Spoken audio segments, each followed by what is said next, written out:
एक बार फिर से गैस चेम्बर का रूप दिखाई दे रहा है। लोगों ने कुछ भी कोताही नहीं करी है प्रदूषण के लिहाज से पटाखों को इस्तेमाल करने में।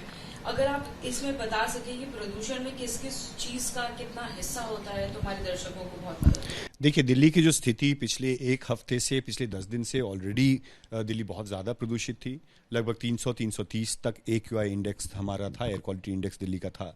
और पिछले 2 दिनों से और खासकर कल रात जो है, जिस तरह से लोगों ने supreme court, high court, NGT के ऑर्डर्स के बावजूद, एज इन बैन ऑर्डर के बावजूद लोगों ने पटाखे फोड़े हैं, उसका बहुत ही एक गंभीर भयावह असर दिल्ली के अंदर पड़ रहा है। आपने देखा होगा, बहुत सारे हॉस्पिटल से न्यूज़ आ रहे हैं कि बच्चों को को आंखों में जलन, सांस लेने में तकलीफ, उन सारी तरह की समस्याएं आ रही हैं। एक बात समझना बहुत आवश्यक है कि सिर्फ पटाखों से दिल्ली की आबो हवा खराब नहीं होती है, लेकिन वो एक दिन हम इतना ज़्यादा प्रदूषण कर देते हैं जिससे कि लगभग 20 गुना ज़्यादा PM 2.5 लेवल जो है बढ़ जाता है। साथ ही साथ डस्ट की जो मात्रा जो है वो भी बढ़ जाती है।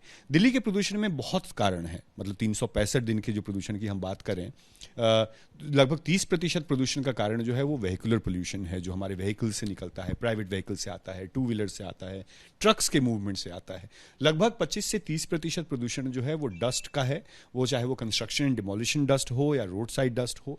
लगभग 20 से 25% प्रदूषण जो है वो जो बर्निंग ऑफ गार्बेज है या फिर बर्निंग ऑफ पराली है। जैसे कि आप देखें तो आज सुबह सफर की जो रिपोर्ट आई है, लगभग आज के प्रदूषण का 25%, मतलब 1/4 हिस्सा जो है, श्रेय जो है वो पराली जलाने की जो प्रक्रिया है, जो पंजाब, हरियाणा और उत्तर प्रदेश में है, उसका भी है। तो इन सारे कारणों से industries, vehicles, dust, stubble burning और फिर इस तरह से गंभीर केमिकल्स का जलाना जो हमने पटाखे के कारण हमने देखा है पिछले 24 घंटों में, इन सबों के कारण दिल्ली की आबो हवा जो है आज सुबह में लगभग 400-500 के लगभग थी बहुत जगहों पे। बहुत सारे मॉनिटर्स जो हैं, जो प्राइवेट मॉनिटर्स हैं, वो एयर क्वालिटी इंडेक्स को लगभग 999 पार कर चुका है। तो ऐसी स्थिति जब हमारी कोविड की स्थिति है, ऑलरेडी रेस्पिरेटरी स्टैमिना जो है हमारे देश की कमज़ोर है, हमारा एयर पोल्यूशन के कारण ऑलरेडी कमज़ोर था, तो ये वही बात है कि आग में घी डालना।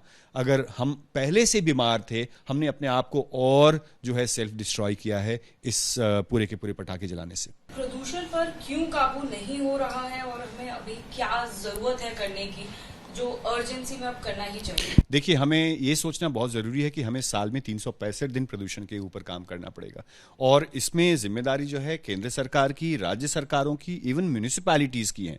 अगर हम अक्टूबर के महीने में जगेंगे और पोल्यूशन के ऊपर कवायद करेंगे और फिर नवंबर दिसंबर में पोल्यूशन को भूल जाएंगे, तो इससे हर साल जो है हम और आप इसके बारे में बात करते हैं और फिर इसके बाद भूल जाते हैं। तो जब तक हमारा एक कंटिन्यूअस प्लान नहीं बनेगा एयर पोल्यूशन मिटिगेशन के लिए, या फिर एक कॉम्प्रिहेंसिव कलेक्टिव कोलैबोरेटिव प्लान नहीं बनेगा, क्योंकि ये दोषारोपण की राजनीति नहीं है। ये हवा जो है वो सबको इफेक्ट करती है, खराब हवा जो है वो सबको इफेक्ट करती है। उसके लिए हमें शॉर्ट टर्म, मीडियम टर्म और लॉन्ग टर्म उपाय ढूंढना बहुत ही आवश्यक है।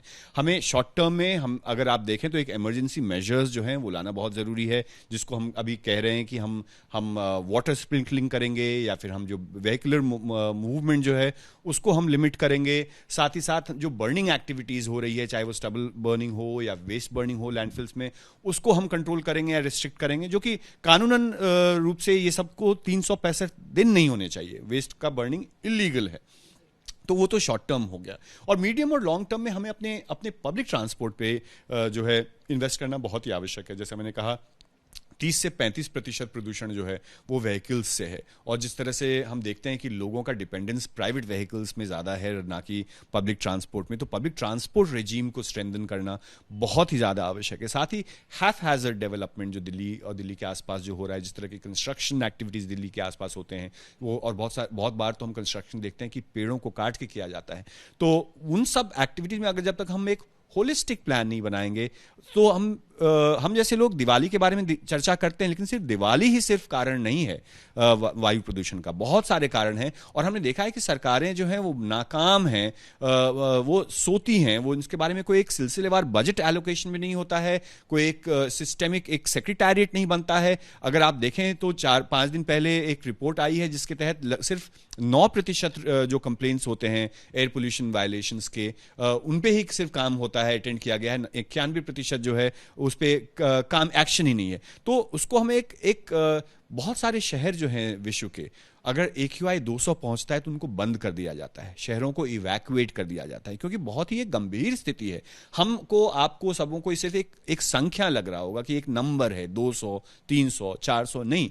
साइंटिफिक कम्युनिटी कहती है कि अगर आपकी एयर क्वालिटी इंडेक्स इतनी ज़्यादा है और एवरेज अगर ऐसी रहती है तो भारत में हर एक आदमी, दिल्ली शहर में कम से कम 9.5 साल जिंदगी हमारी कम हो रही है। लंग केयर फाउंडेशन का रिपोर्ट है जो 15 दिन पहले आया है, वो क्लियरली कहता है कि हर तीसरे बच्चे को एस्थमा है।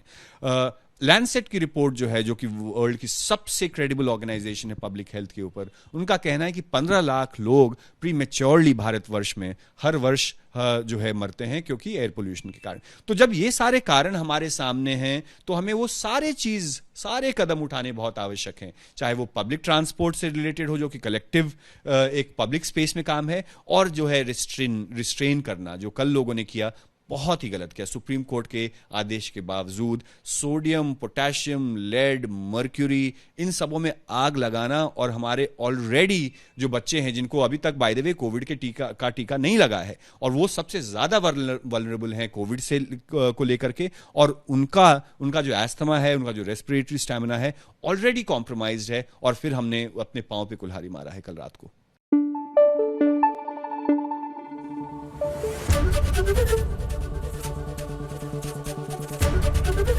ABP न्यूज आपको रखे आगे।